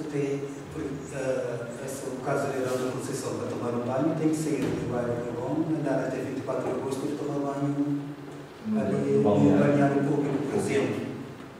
Não sei o que é que eu acho que ela nunca entrou numa casa de banhos, a não ser num café, num outro sítio qualquer. Uma casa de banho para dizer aqui tem uma casa de banho. Porque na casa dela acho não tem. Não tem uma casa de banho, não tem um teto, não tem um chão, não tem uma parede em condições, não tem nada. Não tem praticamente só ela e uma porta e umas chamas por cima. E as roupas dela a servir muitas vezes de cobertor. Porque a umidade é tanta que às vezes eu chego e chamo, não consigo, então está tudo bem. Ela põe e começa a chorar. Ah, Mariana, já sabes como é que é. Eu aqui não tenho nada. Depois ela põe a chorar. Depois as pessoas também têm sentimentos, acabam por apegar a ela todos os dias, quando chego, tento saber se está tudo bem contigo, se não está. Depois ela, quando começa a falar com ela fica exatamente a chorar porque não tem, sabe que não tem. Ela disse, eu não quero sair daqui, mas eu quero ter um sítio com o mínimo de conforto possível. Se eu puder ficar aqui e ter pelo menos um quarto para dormir, que ela não tem um quarto para dormir, não tem uma sala para dizer eu tenho uma sala, para dizer que eu tenho uma cozinha, não sabe, acho que ela não sabe, se não for um sítio para ver, não sabe o que é que eu ter uma cozinha. Mas há uma coisa interessante, que é nós podemos olhar para isto em duas vertentes. Podemos olhar para isto como um sentido, digamos, que é inadmissível, não é?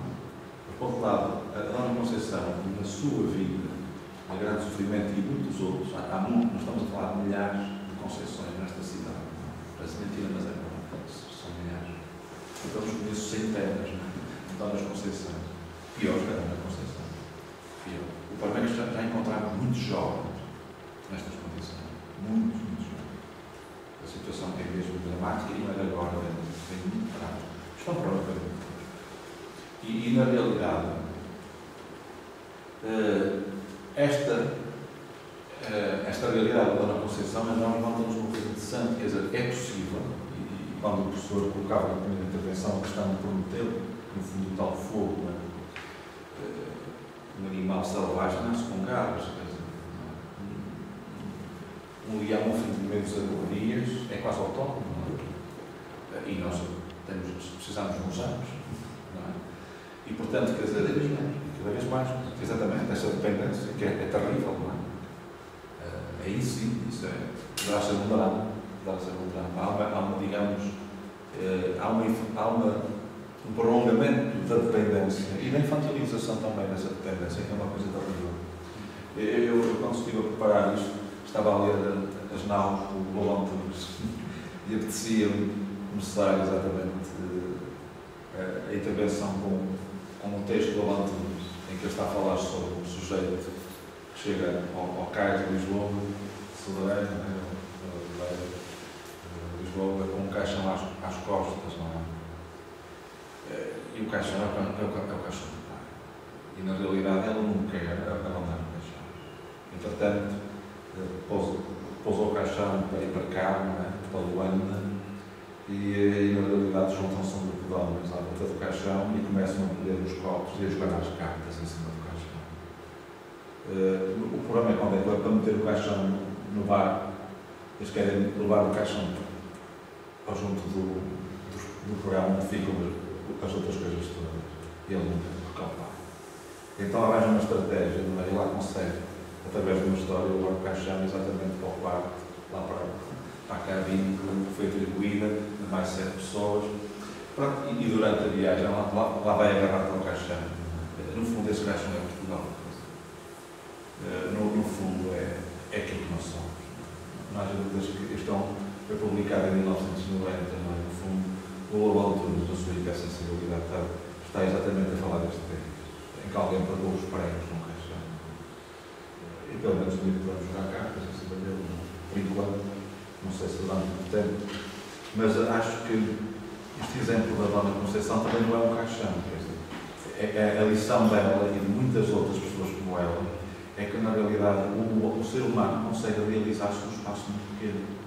E aqui é um encontro da preocupação que o professor aqui lançou e que é extremamente importante.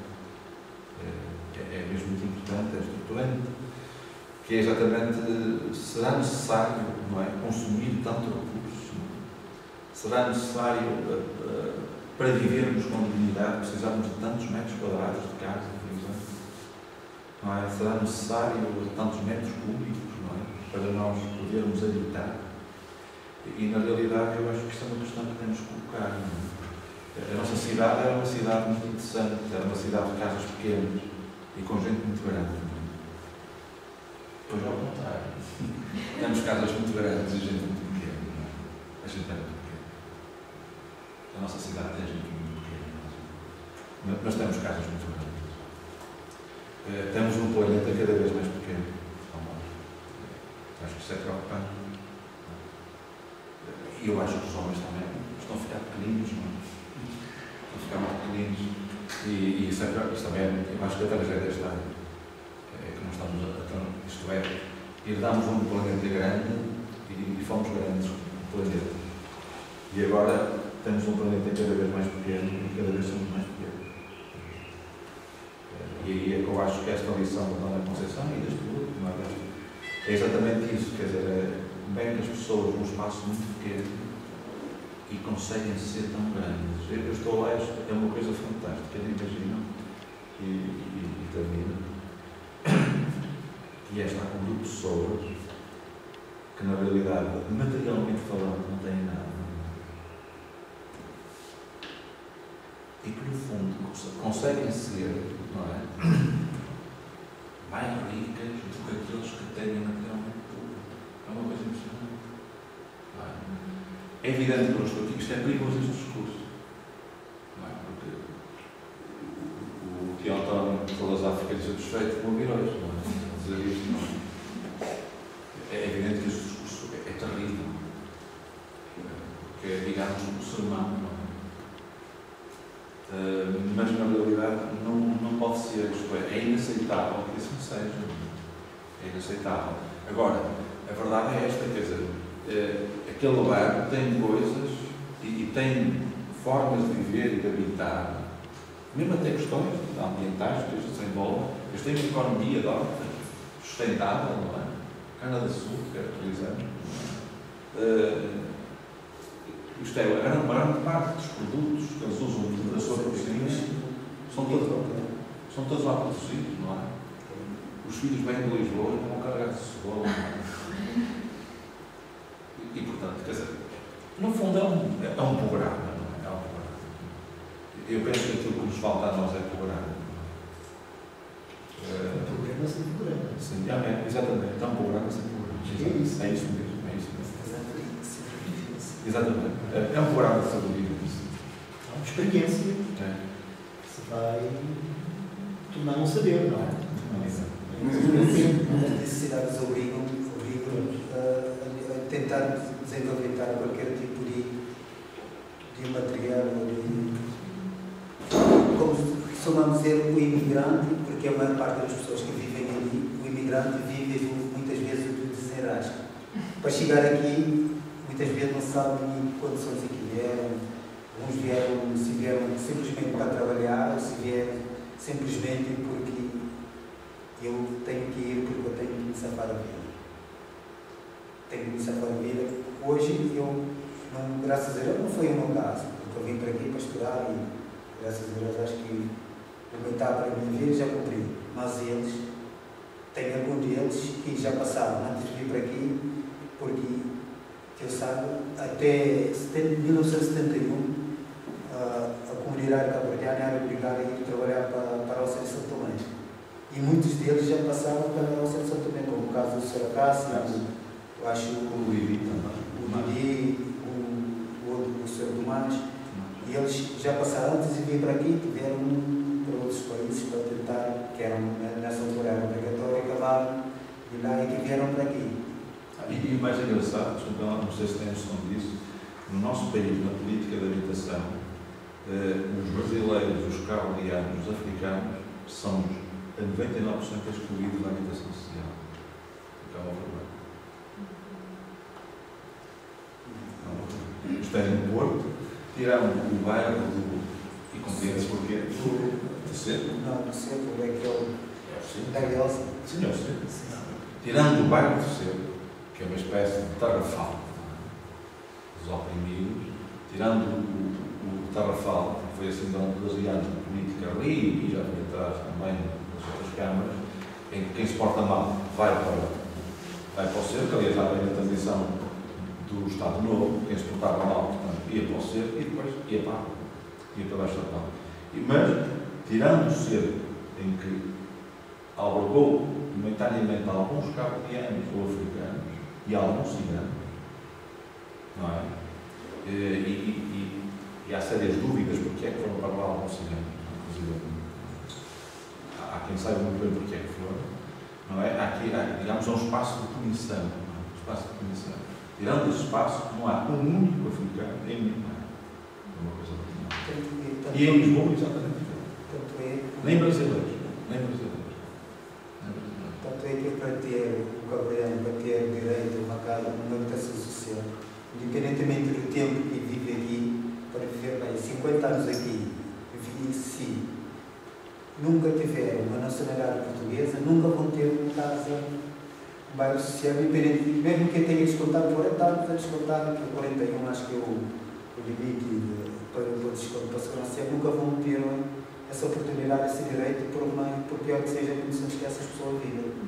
Porque ali no bairro, eu sei que alguns já pediram habitações sociais durante anos e anos para ver, porque não querem estar naquela situação. E além de nós que não querem estar, queriam ter uma vida um pouco melhor e não tiveram condições para o ter, se calhar o único meio que encontraram, vou pedir uma habitação social. E não tem nacionalidade portuguesa, mas já vivem aqui nos anos 70, 69, 70, 71. E não tiveram essa oportunidade. Porque não foram pedir uma nacionalidade portuguesa e acabaram por não adquirir, também não têm chance, não têm hipótese para ter uma casa mais digna, se assim posso dizer. Eles, tanto um como o outro, a maior parte das pessoas que vivem ali, também dizem, nós não queremos sair daqui, mas também, se tiver que sair para o bairro do Cerco, o bairro do Aleixo, esses bairros, não queremos ir, porque a média de idade é ali, posto eu fico de fora, depois de mim, são postos de 68 para cima. O Sr. Cássio tem 72, o Sr. Didi tem 71, o Sr. Tomás tem 66, a Senzinha tem 71, o Mário tem 53, o outro, o Sr. António tem 74.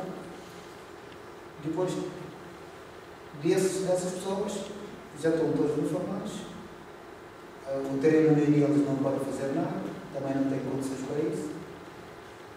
Eu pergunto agora, essas pessoas todas que descontaram, certamente 40 anos a descontar e trabalharam no viratório, muitos deles não têm condições. No emprego século XXI, como é que é possível? Temos pessoas que não têm uma casa de banho, não sabem o que é, não têm um caminho para ir para casa, não têm um teto que não pinga água, a maior parte das casas, todos têm uma lareira. Não têm água canalizada, têm que ir ao poste fazer, como dizem os brasileiros, fazer um gato, que é fazer uma ligação.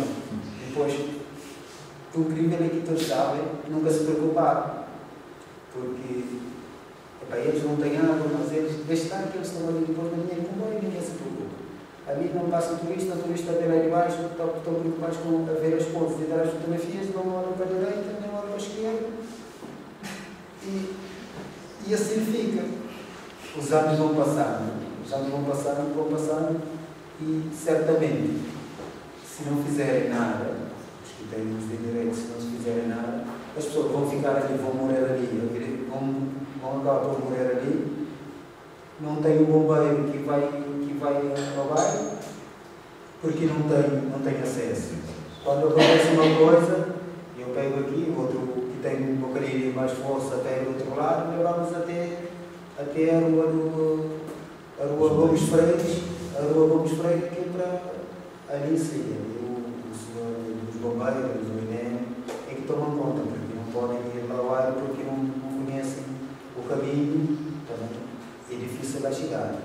Mas também nunca fizeram, não se preocuparam, também, se não conhecem o bairro, não sabem que o bairro existe, dificilmente vão fazer alguma coisa pelo bairro. Eu digo que não sabem porque nunca fizeram nada. E outra coisa, as pessoas, o carteiro não deixa carta na porta da casa, porque não pode atravessar a linha de comboio. Eu por mim, eu tive que pagar as finanças uma vez, 146 euros, porque a carta ficou no carteiro e não recebi a carta. Quando fui ver, já tinha 147 euros de juros para pagar, porque eu não recebi a carta. Eu tenho outro caso do Sr. Tomás, que veio a reforma, na altura a reforma era por cheque, uma coisa do género. Não tinha conta, não tinha na altura. A carta veio para o mini-mercado, ficou no mini-mercado como carteiro ao senhor da mercearia. Pelos vistos, um tipo que foi a carta, ele se levava a carta, uma coisa qualquer, 3 meses de reforma, não viu. Depois, quando foi ver, eu, como nessa altura estava a ensinar o homem, ele não sabia nem ler nem escrever, estava a ensinar a escrever. Depois aparece, ele tinha ainda continuou a ler. Depois ele, quando foi ver, tinha lá uma assinatura e quase igual ao dele, mas não era, porque quando foi ver, era o cunhado do homem da mercearia que tinha arranjado. Perdeu o documento e ele aparece com uma carta, com o cheque foi parar na conta do outro. Porquê? Porque o carteiro não tinha como levar a carta a casa. Conheço muitos outros casos que em pleno século XXI acho que é quase inaceitável. Para um país como Portugal, é considerado como um Porto, que traz muitos turistas para cá. Não é Muito obrigado. Posso dar por concluída a sua intervenção? Muito obrigado. Eu passava agora à assistência, que certamente gostará de colocar questões às pessoas ou fazer considerações sobre estas várias contributos que estes 3 amigos nos trouxeram. Vou para ali para virar a máquina de filmar para quem quiser intervir. Tem que ser polivalente. Então, alguém quer? Eu posso Claro. dizer 2 palavras.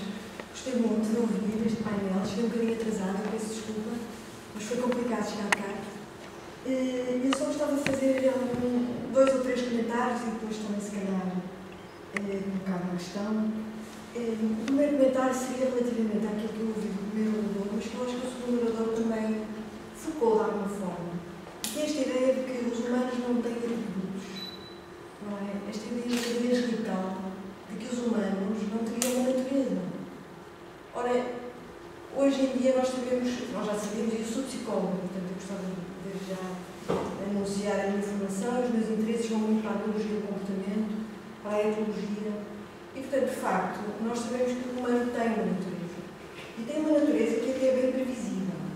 Eu diria já só um pequeno exemplo que eu acho que toda a gente aceitaria isso, que é a necessária ligação do bebê a uma figura chamada figura de vinculação.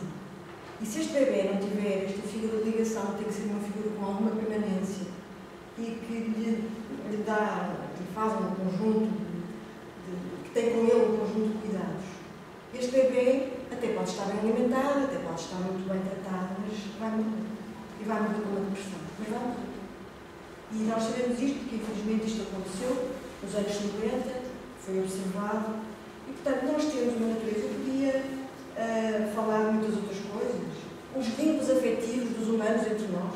É claro que me podem dizer, há sempre exceções, há sempre alguém que partiu para a montanha e viveu na caverna e preferiu isolar-se completamente da comunidade humana. É verdade, mas só depois de ter crescido com um vínculo fundamental que está no nosso vida.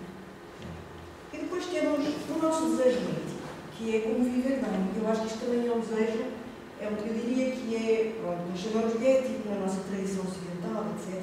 Mas eu diria que é como é que nós podemos viver bem em comunidade. Eu acho que é uma questão que se coloca em todas as comunidades humanas, em todas as sociedades humanas, que têm regras para isso. A sexualidade, as suas alegrias, os seus desconfortos também, a filiação, a reprodução, o domínio, a agressão, o território. Um bocadinho falou do lugar e disse que o grande drama dos humanos é o apego a um lugar. Não é? Eu não sei se é o apego a um lugar, porque nós podemos ser cuidadores do lugar. Eu acho que é o apego ao território, que é uma coisa muito diferente.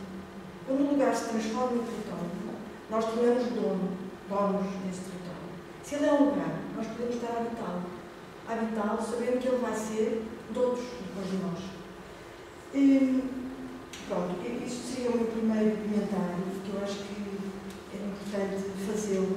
Depois, outra coisa, na primeira apresentação, terminou com a ideia de que nós teremos que pensar, não é, neste nosso aparente conforto, teremos que pensar de uma forma renovada a questão da catástrofe, etc, etc. Agora, nós aqui no primeiro mundo temos esse conforto, mas há muita gente que nem sequer pode pensar. Quando a gente pensa em todos os refugiados ambientais que já existem hoje em dia, de facto a catástrofe mexe connosco profundamente e nós podemos desaparecer, mas o planeta permanece. E se calhar as bactérias permanecem e será um novo ciclo. E, portanto, nós temos essa possibilidade de sabermos isso e talvez de mudar as maneiras de viver, maneiras de estar em comum. Depois, há uma coisa que eu também achei muito interessante, foi na segunda comunicação, esta questão da crítica do risco e da hiperracionalidade. Eu estou totalmente de acordo consigo. Eu já pensei bastante sobre isto. E o que eu acho é que este catastrofismo que vivemos nega a natureza benevolente das coisas. Porque às vezes há catástrofes tão boas, mesmo para aqueles que a sofrem. Não é? A nossa vida individual é feita de tristezas, de alegrias e de coisas que nos fazem crescer. Portanto, esta natureza benevolente das coisas está esquecida hoje em dia. Eu gostei também muitíssimo quando falou na questão do cosmopolitismo e do personalismo. Eu acho que eu estou totalmente de acordo com isso. Eu acho que nós temos que partir de uma cultura cosmopolita e personalista. Depois falou do sermão, imagino que seja o sermão da montanha. É isso? Sim. Pronto, depois também senti, isto seria uma questão, então, eu senti alguma tensão, pareceu-me, entre, por um lado, aquilo que parece ser uma profunda simpatia pela forma como as pessoas conseguem, apesar de terem pouquíssimos recursos, conseguem viver de forma digna e humana. E eu acho que nós sabemos isso perfeitamente. Para vivermos bem, nós humanos precisamos de pouco. Mas, por outro lado, pareceu haver uma tensão entre isso e o desejo das pessoas desse bairro de melhorar as suas condições de vida, de terem uma habitação social, etc.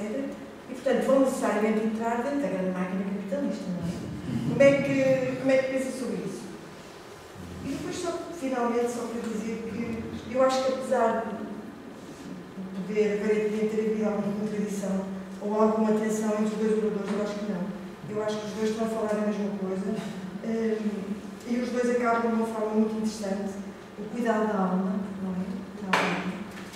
O cuidado da alma e no sermão, não é? E a tolerância. Bom, já falei muito. Não, muito obrigado. Faz favor, eu vou só virar a câmera para aí. Eu ia dialogar um bocadinho consigo e também aqui com o meu amigo, se não se importa, vamos fazer um triângulo aqui e depois com todos. Aqui a Mariana vai ter que sair. Tem que levar os filhos. Obrigado. Eu fui aqui um bocadinho, não sei se se importei mal, mas às tantas penso que viram um certo discurso de catastrofismo, ou um discurso do apocalipse. Quer dizer, eu estaria aqui a tomar uma posição sobre a questão. Não estou, a minha posição foi puramente descritiva. Penso que isso deve ficar claro. É puramente, se quiserem, fenoménica de processos que são processos, antes de mais, culturais. Eu até diria, antes de serem processos ecológicos ou ambientais, temos que os entender como processos culturais. E eu não tenho qualquer dúvida que a pulsão, um termo talvez aqui transplantado de outros planos, mas a pulsão apocalíptica é uma pulsão fundamental do ser humano. Não é? Que nos está interdita, e aí é que é a questão, penso eu, que aqui nos tocamos muito, está interdita no Ocidental. Não é? Ela é, de alguma forma, prevenida. Eu penso que ela é, de alguma forma, um dos terrores sociais das nossas sociedades de monitorização é precisamente a pulsão apocalíptica. E, portanto, todas sociedades de risco são sociedades que estão constantemente a monitorizar os riscos. Não para que os riscos não aconteçam, mas para que a explosão social não ocorra a partir desses riscos e das suas vivências. Eu não sei se repararam, de situação pequena à parte, esta semana houve uma notícia que achei extremamente interessante e perturbadora. Supostamente em Angola, na Angola do interior, houve um massacre feito por polícias e membros do exército sobre uma seita messiânica. Há muitas em África. Há muitas em África. Não é exclusividade. Atenção, não é um exclusivo africano. Há na Ásia, há na América, já houve na Europa. Quem não se... Por exemplo, as revoltas dos camponeses no século XVI, os anabatistas, não é? Que destruíam as propriedades dos senhores e da igreja. Não é? Ora bem, a pulsão apocalíptica é ela própria um grito de revolta. E um grito de revolta contra, no fundo, muitas vezes, instituições que vigiam, que controlam, que moldam as sociedades. Por exemplo, o argumento da polícia, a polícia reconheceu que houve uma repressão sobre esta seita, não reconheceu que tenham sido mortas 1000 pessoas. Estes números foram avançados. Não é? Mas, evidentemente, o argumento da polícia foi que esta seita recusava a escolarização das crianças e as vacinas. Isto é muito típico deste confronto entre uma modernidade da prevenção, da socialização e uma sociedade tradicional. Nós já não temos essa fronteira. Já não vivemos em contato, a não ser, há casos, esta comunidade, e eu chamo de comunidade, aqui queria também fazer uma discordância, acho que comunidades, a tipologia das comunidades é uma diversidade imensa e há uma comunidade, evidentemente. Portanto, esta comunidade ela sim está na fronteira. Está ali. Ela é capaz de ter recursos que não estão previstos. não é? Não estão previstos socialmente, no sistema económico. Muito bem, recupera-os, é capaz dessa recuperação. Mas eu, portanto, diria que o meu objeto, só queria esclarecer isto, o meu objeto foi esta normalização do catastrófico. E o exemplo da NASA, eu acho este sítio extremamente interessante, mas ele é para mim, sobretudo, exemplo de como as catástrofes são para nós, enquanto objeto de monitorização. E a monitorização é um fim em si mesma, já. É um meio, mas ela é também um fim. Não é? A NASA tem, evidentemente, orçamentos enormes para este exercício. Este exercício é essencial, é. Mas o Estado norte-americano daqui não retira consequências políticas, económicas, energéticas. Isso é certo.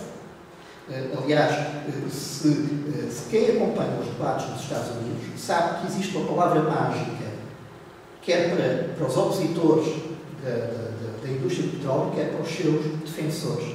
Peak oil. O peak oil é um momento que já passou, já está no passado, em que o petróleo convencional deixa de haver reservas de petróleo convencional novas. Já não há reservas novas de petróleo. O petróleo convencional é o petróleo que está em tapa e que é muito fácil extrair. Nós hoje estamos na era do petróleo dos xistos ou do petróleo das areias. Extremamente poluente. Exatamente. E, portanto, e muita gente na Europa diz hoje, eu vejo esse discurso, os Estados Unidos estão a abandonar o Médio Oriente e as guerras do Médio Oriente porque agora são autónomos, são praticamente autónomos em termos de petróleo. Pois são, mas não vejo ninguém discutir. São autónomos como? Precisamente desenvolvendo a extração do petróleo dos xistos, que é um processo de injeção de água em matéria rochosa, um processo, enfim, extremamente custoso, para um ambiente extremamente difícil e que, mais importante que tudo, prolonga o ciclo de vida da sociedade fundada no petróleo. Os Estados Unidos são a sociedade, por excelência, fundada no petróleo. O petróleo é, digamos assim, a base material da sociedade americana. Foi sempre desde o século XIX. E Moçambique, não pode ser. Pronto, há muitos candidatos. Há muitos candidatos a serem sociedades do petróleo. Mas nós estamos, neste momento, a assistir a um balão de oxigênio. O petróleo dos xistos é um balão de oxigênio do ciclo do petróleo, com todas as consequências que a NASA monitoriza. Portanto, só para dizer que o meu objeto era precisamente essa monitorização. E como nós, no Ocidente, estamos satisfeitos, aparentemente politicamente satisfeitos, que existe a monitorização. Ela é necessária, mas ela não é, obviamente, a resposta à situação, aos acontecimentos, diria. Agora, eu aqui acrescentava a sua observação sobre os atributos do humano. Bom, o sentido da história de Prometeu, eu penso que não é o angelismo, não é uma natureza angélica. Porque o ser angélico, o anjo, tem traços. O anjo é aquele que está para além da divisão dos géneros. Isso é um traço, é caracterizador. É um outro plano da questão. Eu diria que o mito de Prometeu aponta precisamente aquilo que eu também estava aqui, e foi nesse contexto que eu referi, aponta precisamente a relação íntima entre a construção do humano e a construção do mundo. É que o ser humano é o único ser que se define definindo o mundo. E que a definição do mundo em que está, essa capacidade de mudar o mundo, de o refazer, é também a definição de si mesmo. Não é?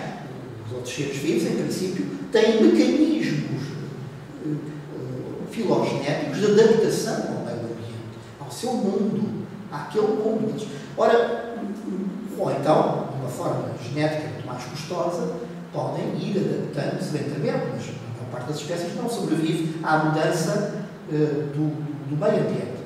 E o ser humano é aquele ser, por definição, não só produz o seu meio ambiente, como pode ir adaptando-se a mudanças sucessivas do meio ambiente. No fundo, eu vejo o não discurso político sobre o que está a acontecer em termos ambientais, como uma certa aposta nesse fator, eu diria quase mágico, de adaptação tecnológica às mudanças do meio ambiente. Sou profundamente cético, a partir de um certo plano, de um certo nível, de um certo limite. Por exemplo, falei aqui dos 2, 3, 4 graus centígrados do aquecimento global. Sou profundamente cético que isso possa ir além de um certo ponto. Era aí, por isso que eu falei do preocupado. Eu sobre esta questão, mais que os atributos, pronto, acho que está esclarecida. Eu só ponho uma questão de complemento ao que disse aqui o colega, que é 2 elementos, a adaptação e também a resistência e, digamos, o mais forte. Entramos aqui no biologismo, isto é, e entramos aqui nas terras de água. Quer dizer, aqueles que sobrevivem são os mais fortes. Hoje em dia já não se vê. Pois, claro. Os que sobrevivem hoje em dia são os que confiam. Pois. Por isso é que nós somos uma espécie que está em todo lado. Pois. Somos altamente Claro, mas aí é que, pronto, quando nós entramos na tal, na visão do ser humano como o ser que se adapta, no fundo, o fogo é a inteligência, quer dizer, o único atributo que o homem tem é a inteligência. É o ser homo sapiens sapiens, quer dizer, é ser dotado daquilo que os outros não têm, que é a capacidade de pensar e a capacidade de produzir objetos, de produzir instrumentos para além. Pronto, também fazem. Claro, mas muito limitados. Portanto, este é um aspecto era disso que estávamos a falar. Agora, em relação, por exemplo, à questão do lugar, eu gostaria de dizer o seguinte: eu percebo onde quer chegar e acho que é pertinente, mas gostaria de duas coisas. Na realidade, o lugar e o território são 2 construções com escalas diferenciadas, mas todas elas têm o mesmo problema. Porque o lugar e o território em si não são um problema. Mas é aquilo que André Lefebvre, quando fazia a sua classificação do espaço, o espaço veículo, isto é, o espaço percebido, o espaço vivido e o espaço da apropriação. O problema é quando nós nos começamos a apropriar do espaço. E aí entra a territorialidade. E aí entra uma coisa muito interessante que eu nunca me esqueço do Nosso Senhor da Boca, que era a aldeia Valão Vintém, pelas meninas que tem, não é? Quando isto é interessante, não é? Pronto, na realidade era um atributo positivo. O problema é quando nós chegamos a um sítio, não é? E aparece outra coisa, que é the land is mine, a terra é minha, não é? Eu reparo que o grande problema desta comunidade que eu trouxe aqui tinha a ver com esta questão também, achei interessante, porque elas interligam-se, não é? Em transversalidades e escalas diferenciadas, como é evidente. Estamos no macro e no micro, não é? Estão microcosmos. Mas, na realidade, o grande problema é o problema das territorialidades. Isto é, nós somos de cá, não é? E como somos de cá, pois se esse cá é um lugar de risco, é um lugar feio, úmido, cheio de água, cheio de ratos, as traseiras da cidade, é um lugar imundo, não é? Então, no fundo, é uma espécie de pequena judiaria, quer dizer, manda-se para ali, fez com as judiarias do século XV, não é? Quando encapetámos os judeus nas cidades. E, portanto, quer dizer, no fundo, isto é, há um território, há uma territorialidade, há uma identidade, há um corpo, o lugar tem um corpo. E esse corpo tem uma semântica, tem, digamos, apropriações, tem códigos, tem rituais, tem celebrações, e o outro não é o meu, não é? Há o outro que é o estranho. Então, assim, quer dizer, repare, no fundo é aquilo que diz o Shakespeare, no Mercador de Veneza, quer dizer, a grande riqueza de Veneza, que era a sua universalidade, o ser até comandada por fora, por franceses, por hamburgos, por alemães, mas foi exatamente isso que fez com que as cidades italianas nunca fossem comandadas por italianos. No fundo, quando se dá a unificação de Itália, ela era impossível no século XV, XVI, porque aqueles que mandavam na cidade estavam em Paris, ou estavam numa cidade de Hamburgo, por exemplo, noutra cidade dos Países Baixos. Mas era essa riqueza de não lugar, do lugar de diferença, do lugar.